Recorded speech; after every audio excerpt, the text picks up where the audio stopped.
สวัสดีค่ะเขากลับมาช่องรักสุขภาพอีกแล้วนะคะก็ใกล้เทศกาลกินเจกันแล้วนะคะช่วงนี้ช่องรักสุขภาพนะคะก็มาชวนทำอีกหนึ่งเมนูนะคะก็คือน้ำเต้าหู้ค่ะน้ำเต้าหู้นี่มีฮอร์โมนเอสโตรเจนสูงมากสำหรับผู้หญิงนะคะผู้หญิงต้องกินน้ำเต้าหู้เยอะๆค่ะแต่วันนี้นะคะเราจะมาทำน้ำเต้าหู้นะคะไร้น้ำตาลกันนะคะตามคอนเซปต์ลดความอ้วนของรักสุขภาพกันค่ะสิ่งแรกจะต้องเตรียมเลยก็คือนะคะถั่วเหลืองซีกค่ะตัวนี้นะคะซื้อได้ที่ห้างสรรพสินค้าทั่วไปเลยค่ะค่ะซึ่งเราใช้นะคะถั่วเหลืองซีกนะคะจำนวน250 กรัมค่ะไปล้างน้ำค่ะทีนี้นะคะเราก็จะเปิดน้ำนะคะให้ทานล้างจนถั่วเหลืองซีกนะคะ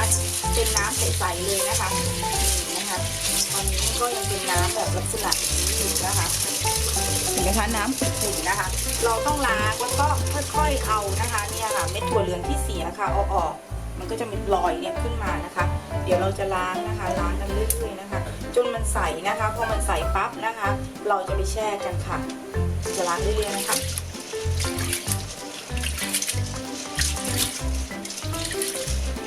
เห็นไหมก็ล้างประมาณ 2-3 น้ำอะค่ะจนกว่ามันจะหมดนะคะ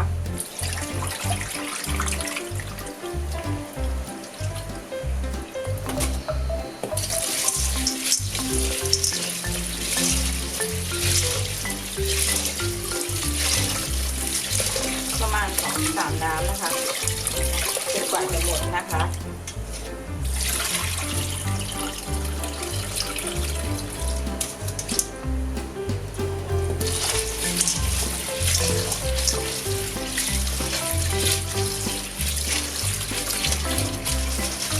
น้อยๆ6 ชั่วโมงนะคะแล้วเดี๋ยวเรามาทำกันค่ะค่ะทีนี้หลังจากที่เราแช่ไปนะคะประมาณ6 ชั่วโมงเม็ดถั่วเขียวซี่ก็จะเป็นอย่างนี้เนาะเดี๋ยวเราจะเริ่มมาทำกันนะคะเราจะต้องล้างผ่านน้ำนะคะแล้วก็ตั้งให้มันเสด็จนะคะโดยประมาณนี้ก็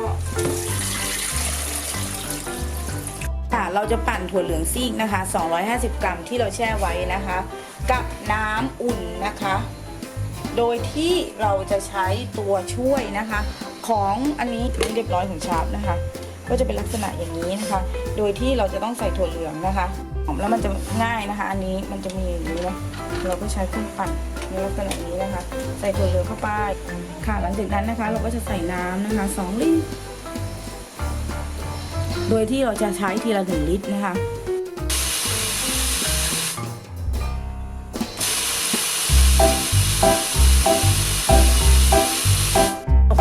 กรองละเอียดอีกครั้งหนึ่งนะคะ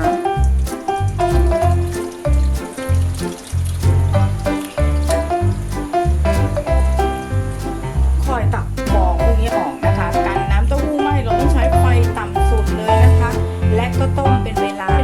40-50 นาทีเลยนะคะเพราะว่าไม่งั้นนะคะกลิ่นเต้าหู้ก็จะออกมาบางคนเขาไม่ชอบกลิ่นนะคะจะต้มไปเรื่อยๆนะคะที่ไฟต่ำสุดค่ะหลังจากที่เราได้มาลักษณะอย่างนี้แล้วนะคะเราก็จะมาปรุงรสตามชอบกันค่ะโดยที่เราจะต้องเก็บส่วนนี้ใส่ตู้เย็นนะคะอยู่ได้ประมาณ 3-4 วันค่ะน้ำเต้าหู้นะคะสูตรเจนะคะคนที่ลดน้ำหนักใช้อันนี้ได้นะคะ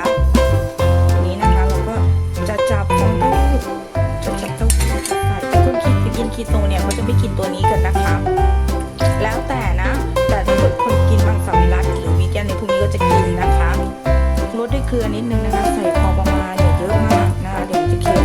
นะคะแล้วก็ตามด้วยนะคะความหวานแล้วแต่ของเรานะคะอันนี้ขอแค่นี้พอนะคะสารแทนความหวานค่ะไม่มีน้ำตาลแน่นอนนะคะคนค่ะแล้วก็เอาเข้าไมโครเวฟกันค่ะและดื่มร้อนนะคะ